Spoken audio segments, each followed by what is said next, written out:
recognized symbol of excellence for your entertainment.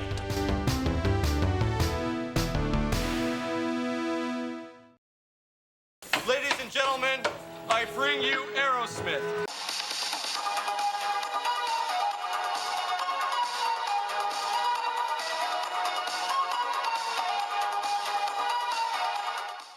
Welcome to Machino Music, the show that puts the music in Machino Music, with your host, me, Brett Strong.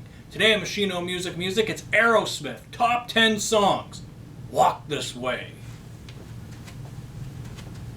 Okay, here we go. Aerosmith, top 10 songs. So excited to finally be doing an Aerosmith show. I'm a big Aerosmith fan. Just recently announced their retirement, at least from touring. We may get some studio projects here and there from them. I don't know if it'll be like fully Aerosmith, but we might get some new music. I don't know. There's been sort of rumors, rumblings of that kind of thing. But really, from touring, Steven Tyler blew out his voice. The dude can't go anymore. It's amazing he went as long as he did with that voice. one of the greatest rock voices, that there's ever been. Alice Cooper once said that if you're going to talk about just pure sort of hard rock, heavy metal vocalist, you could say Steven Tyler was the best. Can't disagree with that. He's just had that very distinctive, just an awesome rock voice. And Aerosmith, some of the greatest riffs, some of the greatest songs. They just have so many great tunes, and I narrowed it down to my 10 favorite Aerosmith songs. And again, if you don't hear your favorite song, that's perfectly okay. That's cool. If you don't hear enough 70s Aerosmith, you think everything they did post, 1978 or whatever. Just forget. I love 80s Aerosmith, 90s Aerosmith. That's when I came in. Came in with the Wayne's World era of Aerosmith.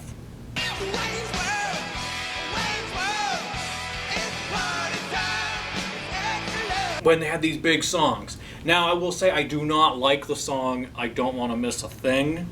Never liked that song. So that's not on this list, and that's not being a Stanley spoiler. That's just me saying I don't really like that song. It's like the only song that people who don't give a crap about anything else by Aerosmith, they like that song. And, I'm not even a fan of the movie that it was featured in, Armageddon. That movie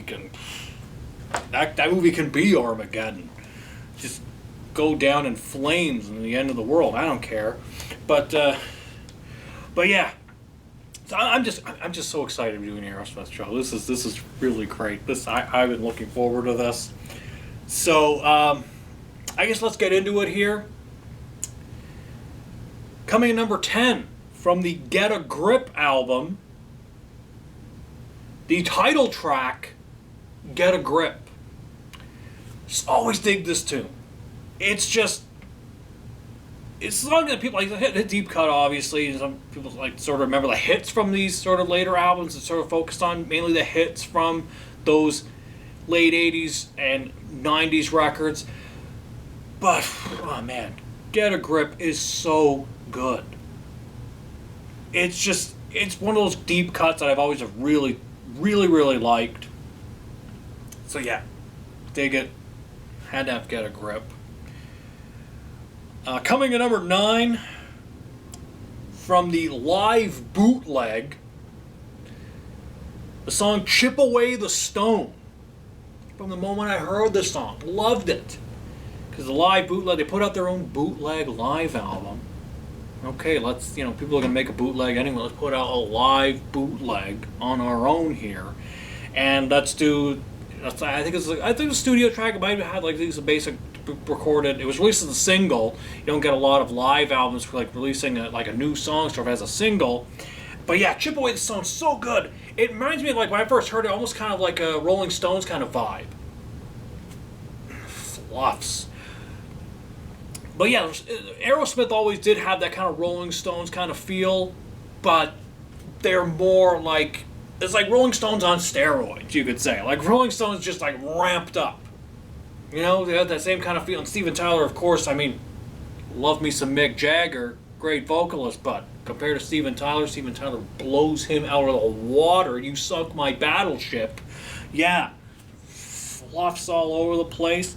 But yeah, just love Chip Away the Stone. Just got that really good, just a great rock song. Oh, dig it. Next up from Draw the Line, another title track, Draw the Line. Now, this is probably very obviously a drug song. Yeah, I mean, this was the 70s. Aerosmith was in a notorious drug band. Steven Tyler and Joe Perry were the Toxic Twins. And that was their deal. All the toxins they put in their bodies. But they made some great music. And a lot of people say, well, like after the 70s, once they cleaned up, everything stunk. That was a big spit I just did right there. But, you know, the thing is, Aerosmith was one of those bands that always sounded like Aerosmith. No matter what era it was, they always sounded like Aerosmith. A band almost like AC/DC. Always sounds like AC/DC. They even changed singers. Still sounds like AC/DC. You know, Kiss almost always sounded like Kiss. And definitely with some of these early Aerosmith albums, these 70s Aerosmith albums, is that they were kind of gateway albums. They're kind of gateway songs. Like how much like AC/DC and Kiss and bands like that were, because like they kind of like introduced you to this heavy music and then got you into maybe other heavier music, heavier bands. That's what the brilliance of Aerosmith is. And Draw the Line is definitely one of those songs. Has that great riff, that kind of, I don't know, descending riff, like dun dun dun dun dun dun dun. Oh, so good. Love that riff. And the song, just great. Yeah. Dig it. All right. Coming in number 7. This is an obvious one, but it had to be on here somewhere. Again, these aren't really ranked. But this had to be on here somewhere. From Toys in the Attic, Walk This Way. I mean, sometimes I would say, like, if you tied me to a chair and threatened me with violence, say, what is the greatest hard rock / heavy metal song ever written, I would say Walk This Way. It's just got everything. It's got a great drum intro. It's got an amazing riff, and it's just got the funniest, sexy innuendo lyrics of any song. Because it's a total sex song. But I mean, the innuendo is so clever. That's another thing about Aerosmith songs is, I mean, they're obviously like about things, but they're one of those bands that I don't really look too much into their lyrics, because the lyrics are often like have this such clever wordplay. You can almost kind of get distracted by like how funny, and they have the turns of phrase. Like Steven Tyler, I mean, the guy's he can sing these kind of like almost like these ridiculous lyrics, but these like kind of these non sequiturs and these kind of like one-liners and jokes, and just it's just such entertaining music, and that's what it's like.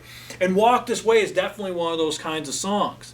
Lyric like down on a muffin, like it's an innuendo, but like down on a muffin. I mean, here you don't really know what he's talking about, but it's so great. And of course, Walk This Way hilariously was influenced by the line in Young Frankenstein, the Mel Brooks classic, where the character Marty Feldman's Igor. No, it's pronounced Igor. Said to walk this way, and then they all proceed to walk like a hunchback. I guess the dudes were, the boys in Aerosmith were, checking out Young Frankenstein one night. Hey, there's the song. Walk this way. So yeah, dig it. Great sense of humor. So good. Coming number 6, also tied with sense of humor, from Rockin' a Hard Place, Bolivian Ragamuffin. This song is just absolutely insane. Like it's just such, it's like, I think like a quintessential like Aerosmith, like sort of just like as I was explaining, these kind of ridiculous like non sequitur weirdo kind of songs that, I mean, have a meaning to them. A Ragamuffin's like basically a bum. And it's sort of like a drug song, like the Bolivia, I believe, refers to Bolivian cocaine. I mean, write what you know, right? So, but this song is just, it's got, again, the innuendos, and it uses the Burger King jingle from the 70s, and I think they're still using it in the 80s, the hold the pickle, hold the lettuce, special order, don't upset us. Steven Tyler quotes that, although he says, hold my pickle, hold your lettuce, special order, don't upset us. So he's making an innuendo. He's making Burger King sound like they're running a bawdy house. And it's really upbeat. It's like a really cool riff. It's really fast. It's really cool. And actually, this album did not have Joe Perry on it. So the Rock and Hard Place is sort of an interesting album.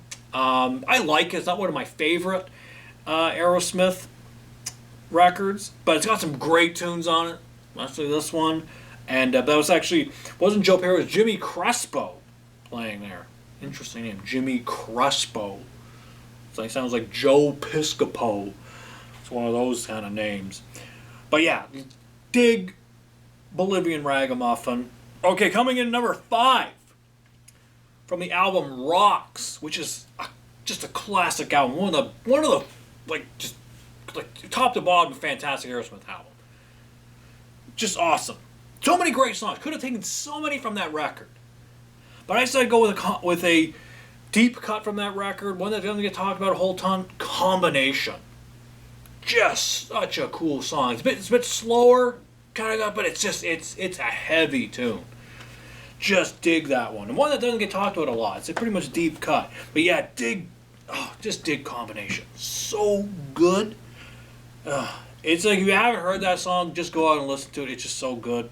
It's just great. Okay, coming in number 4 from the Big Ones compilation.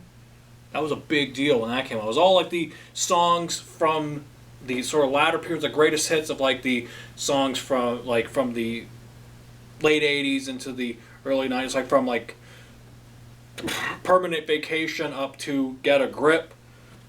But they did a few new songs on it.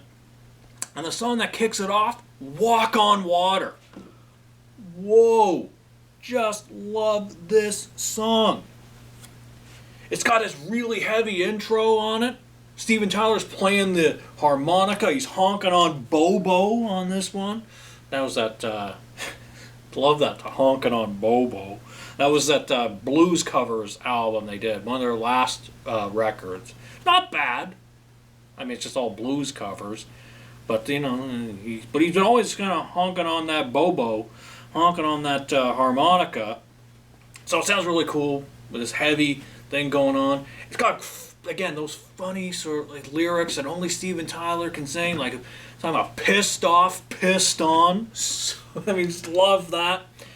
And it's sort of all about, kind of like, walk on water. Like, what do you want me to walk on water? Like, hey, it's one of those, it's just a very sarcastic song. Yeah, dig it. Love Walk on Water. And I love, there's a really good, the new songs that they did for the Big Ones compilation. Some really good ones. That's a great combination. That really got me into Aerosmith, because that was like really new at the time when I was trying to get into Aerosmith. Started to see them around like this type of music, and it was like you see, like the commercials for Aerosmith Big Ones. And then when I really started getting into more heavy music and stuff, like, well, that was one of the first records I bought. I bought Aerosmith Big Ones, because like, oh yeah, Aerosmith, they're that band, I gotta check out Aerosmith. So yeah, dig it. Next up, at number 3, also from Get a Grip, song I absolutely love, one of the first songs that really got me into Aerosmith. Again, Line Up. It's just such a great song. Line Up is so just fantastic. I mean, the first time I heard it was in Ace Ventura: Pet Detective, with a scene where he's trying to find which football player has the missing stone in the Super Bowl ring. And he's going all the different football players trying to find it. It's just the song is so perfect for that scene. It's very upbeat, very lively. It's got that sense of humor, so it totally fits for this crazy, insane Jim Carrey Ace Ventura: Pet Detective.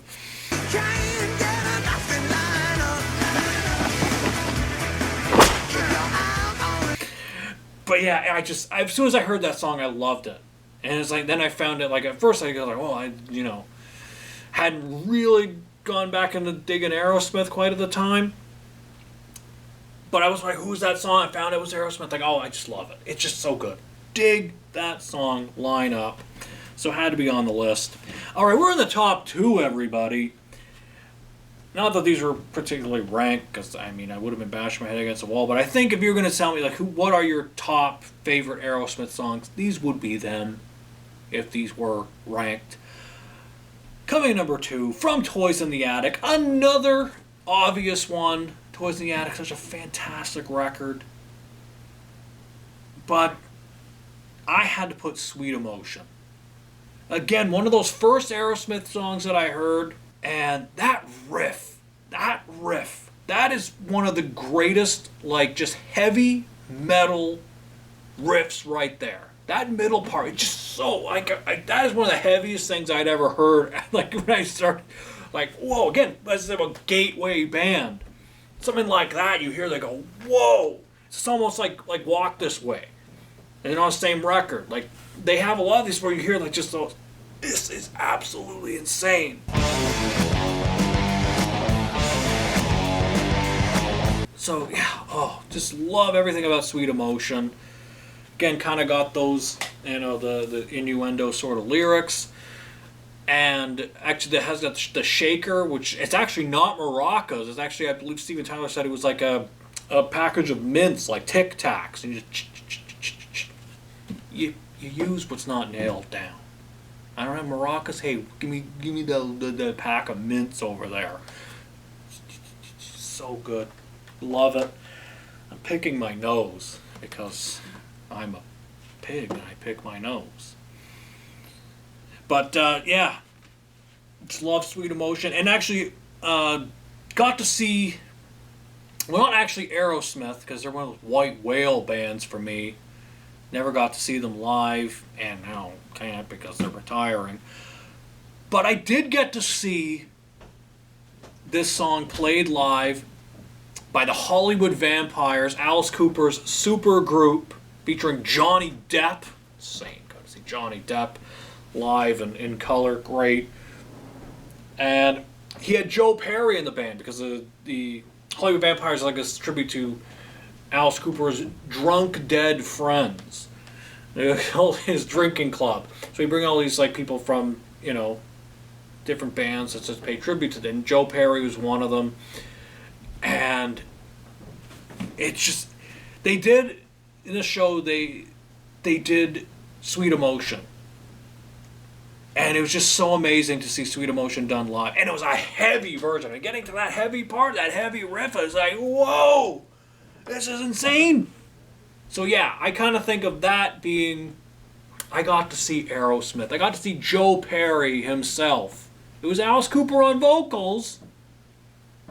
Joey Kramer, and Johnny Depp. You had Matt Sorum. You had all these other, but still, I got to see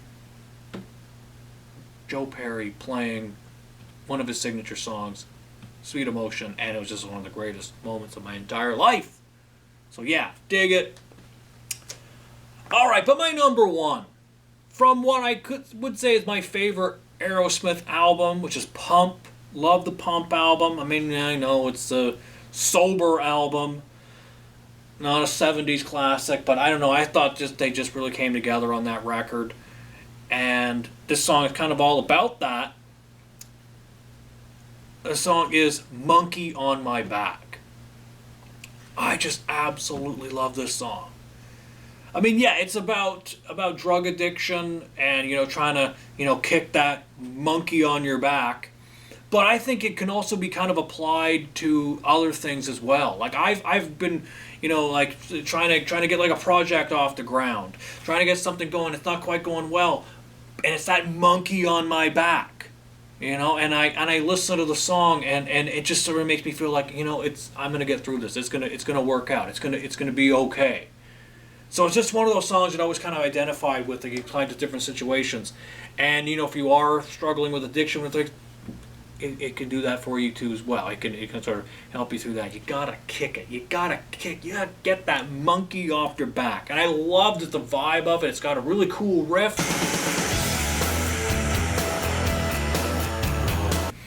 And yeah, and it got like monkey sound effects on it. They performed it on Saturday Night Live. Guest host Jeff Goldblum, really funny episode. Yeah, and Aerosmith did Monkey on My Back, and I just loved that performance of that song on that. Oh, so good. So yeah, I'm a huge Aerosmith fan.